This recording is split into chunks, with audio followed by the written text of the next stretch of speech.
Hello students, again welcome back to my YouTube channel on study.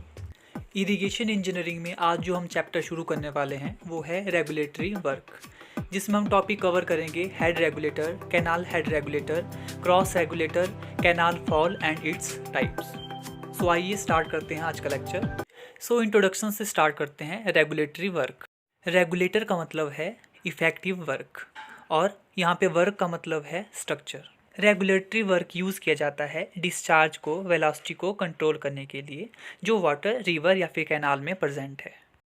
Regulatory work एक structure है जो कि river के अक्रॉस बनाया जाता है। ये स्ट्रक्चर वाटर को डाइवर्ट भी करता है इरिगेशन कैनाल में, प्लस वाटर के फ्लो को ये कंट्रोल भी करता है ताकि सफिशेंट अमाउंट में इरिगेशन के लिए पानी हम पहुंचा सकें। That is called regulatory work. There are various canal regulations, that is head regulator, cross regulator, canal fall, canal escape and canal outlet. Canal outlet आपको स्क्रीन पर शो नहीं हो रहा है, बट ये 5th पॉइंट है, कैनाल आउटलेट। सबसे पहले समझते हैं हेड रेगुलेटर होता क्या है। जैसा कि आपको स्क्रीन पर डेफिनेशन और डायग्राम शो हो रहा है हेड रेगुलेटर का। देखिए, कैनाल एक चैनल है जिसमें पानी आता है रिवर से, और इस चैनल में डेप्थ, डिस्चार्ज, वेलोसिटी को मेंटेन करने के लिए हम यूज़ करते हैं रेगुलेटर्स। डायग्राम में शो हो रहा है अपस्ट्रीम साइड में head regulators of taking channel में कंस्ट्रक्ट किया जाता है। हेड रेगुलेटर कंट्रोल करता है वाटर के फ्लो को, वो वाटर के फ्लो को जो वाटर इरिगेशन के लिए मूव हो रहा है। स्क्रीन पर आपको शो हो रहा है फर्स्ट डायग्राम में पेरेंट रिवर है, पेरेंट कैनाल है, और पेरेंट कैनाल के अपस्ट्रीम साइड में हमने हेड रेगुलेटर को सेटअप किया हुआ है। हेड रेगुलेटर वाटर हम इरिगेशन करने के लिए यूज़ करते हैं। अब इसी में ही सब हेडिंग है कैनाल हेड रेगुलेटर। आइए समझते हैं कैनाल हेड रेगुलेटर होता क्या है। अगर हमें रिवर के वाटर को डाइवर्ट करना हो कैनाल में तो हम कंस्ट्रक्ट करते हैं हेड रेगुलेटर्स, मतलब canal head regulators. It is constructed across the river, that is called canal head works, और ये कंस्ट्रक्ट किया जाता है अपस्ट्रीम साइड में। Plus canal head regulators control करता है सिल्ट को, वो सिल्ट जो कि कैनाल में जा रही है। कैनाल चैनल में सिल्ट को कंट्रोल करने के लिए हम कैनाल हेड रेगुलेटर्स का यूज़ भी करते हैं। साथ में ये फ्लड को भी कंट्रोल करता है ताकि फ्लड का वाटर जो है कैनाल में ना जाए, क्योंकि कैनाल का वाटर ही हम इरिगेशन करने के लिए यूज़ कर रहे हैं। उसके बाद आइए डिस्कस करते हैं cross regulator. Cross regulator downstream side में बनाया जाता है, जैसे कि आपको स्क्रीन पर भी डेफिनेशन में शो हो रहा है। Plus cross regulators main canal या फिर पेरेंट कैनाल के इन बिटवीन या फिर बीच में बनाया जाता है। आपको स्क्रीन के डायग्राम पर शो हो रहा है कि डाउनस्ट्रीम साइड में हमने क्रॉस रेगुलेटर को कंस्ट्रक्ट किया हुआ है, और ये जो क्रॉस रेगुलेटर्स है, पेरेंट कैनाल का जो वाटर है वो क्रॉस रेगुलेटर में ही पास हो रहा है। हम पेरेंट कैनाल के बिटवीन में ही क्रॉस रेगुलेटर्स को कंस्ट्रक्ट करते हैं। Now next is functions of cross regulators, की क्या क्या फंक्शंस हैं क्रॉस रेगुलेटर्स के, और वो आपको स्क्रीन पर शो हो रहे हैं। क्रॉस रेगुलेटर का काम है वाटर लेवल को इंक्रीज़ करना अपस्ट्रीम साइड की तरफ, क्योंकि अपस्ट्रीम साइड में अगर शॉर्टेज आ रही है इरिगेशन करने के लिए तो हम वाटर लेवल को इंक्रीज़ कर लेते हैं क्रॉस रेगुलेटर के वाटर को। और इसके थर्ड पॉइंट में आ जाएगा कि अगर हम आपको डाउनस्ट्रीम साइड में वाटर सप्लाई को क्लोज करना है तब भी हम क्रॉस रेगुलेटर का यूज़ करेंगे, because it's just like a barrier. और इसका एक और इम्पॉर्टेंट फंक्शन है कि ये कैनाल फॉल के साथ ईजिली कंबाइंड हो जाता है। Now next most important topic is canal fall.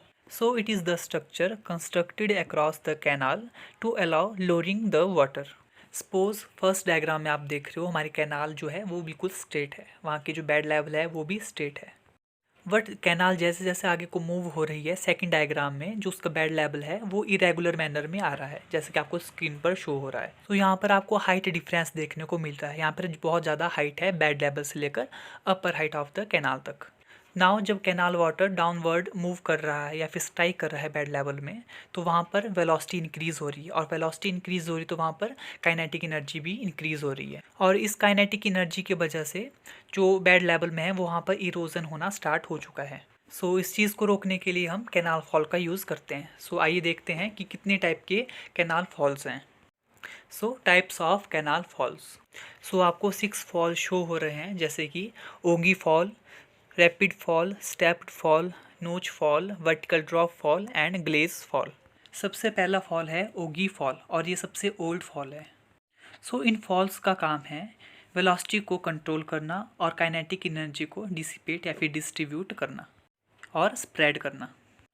Diagram में आपको शो हो रहा है, जो वहाँ पर फर्स्ट डायग्राम है इसमें आप देख रहे हो कि अपस्ट्रीम साइड से कैनाल वाटर जा रहा है और उसके बाद यहाँ पर नीचे स्टीप स्लोप है। जैसे स्टीप स्लोप आ रही है, कैनाल वाटर जो है डायरेक्टली डाउनस्ट्रीम साइड में स्ट्राइक हो रहा है। इस वजह से वहाँ पर वेलोसिटी इंक्रीज़ हो रही है और वेलोसिटी इंक्रीज़ हो रही है तो वहाँ पर काइनेटिक एनर्जी भी इंक्रीज़ हो रही है। इस वजह से वहाँ पर जो बेड लेवल है वो एक्सकेप हो रहा है, वहाँ पर इरोजन होना स्टार्ट हो चुका है।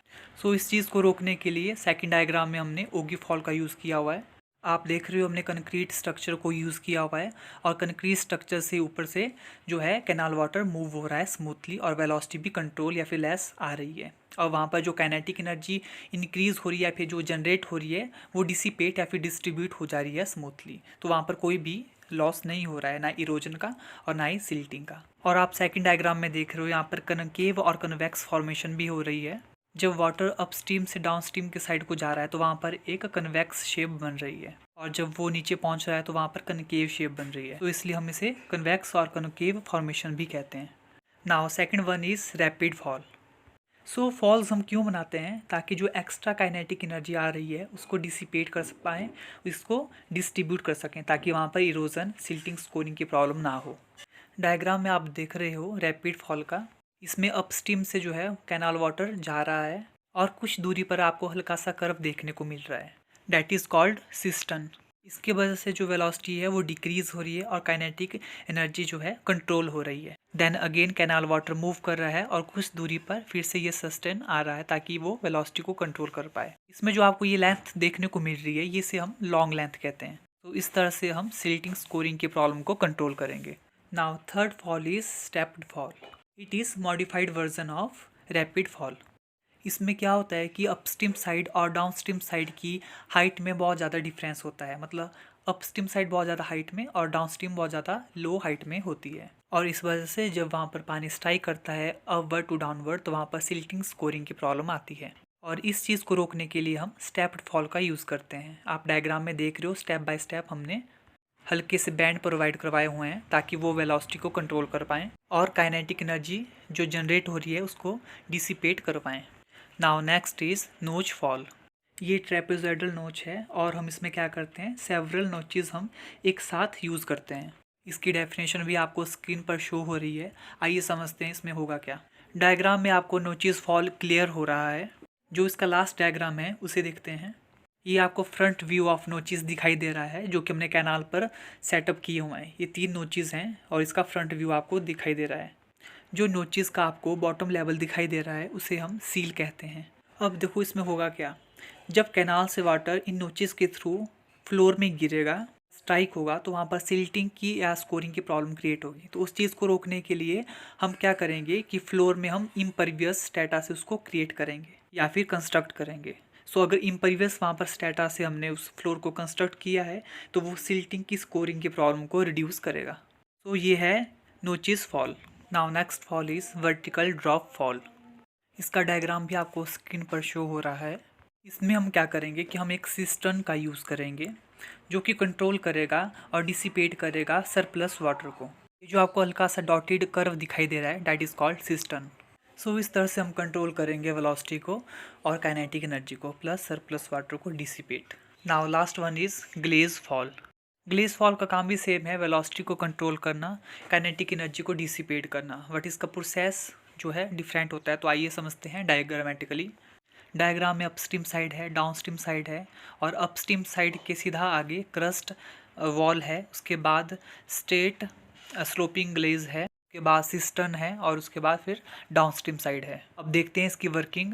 सबसे पहले तो अपस्ट्रीम साइड से जैसे ही वाटर, कैनाल वाटर आगे को मूव करेगा तो वो स्ट्राइक करेगा क्रस्ट वॉल से और इस वजह से वेलोसिटी जो है डिक्रीज होगी। उसके बाद कैनाल वाटर मूव होगा क्रस्ट वॉल के ऊपर से, देन वो स्ट्रेट स्लोपिंग से होता हुआ सिस्टर्न में पहुंचेगा जहाँ पर ये हल्का सा कर्व आपको देखने को मिल रहा है। यहाँ पर क्या हो रहा है कि वेलोसिटी तो इंक्रीज़ हो रही है प्लस काइनेटिक एनर्जी भी इंक्रीज़ हो रही है, बट इस सिस्टर्न की वजह से जो है जो काइनेटिक एनर्जी है वो डिसिपेट हो जा रही है और वेलोसिटी को हम कंट्रोल कर पा रहे हैं। जैसे वहाँ पे ना ही सिल्टिंग की प्रॉब्लम हो रही है और ना ही स्कोरिंग की प्रॉब्लम। ये थे types of falls. I hope आपको समझ आया होगा आज का लेक्चर। नेक्स्ट लेक्चर में जो टॉपिक हम कवर करेंगे वो है canal escape and canal outlet. जो ये रेगुलेटरी चैप्टर है ये 2 लेक्चर्स में कंप्लीट होगा। एक लेक्चर तो ये और एक लेक्चर हम नेक्स्ट वीडियो में करेंगे। और हाँ, एक और इम्पॉर्टेंट थिंग, अगर आपको इस लेक्चर में कुछ चेंज चाहिए या फिर आपको कोई और टॉपिक पढ़ना है तो आप कमेंट सेक्शन पे मुझे कमेंट कर सकते हो। And I do it my best.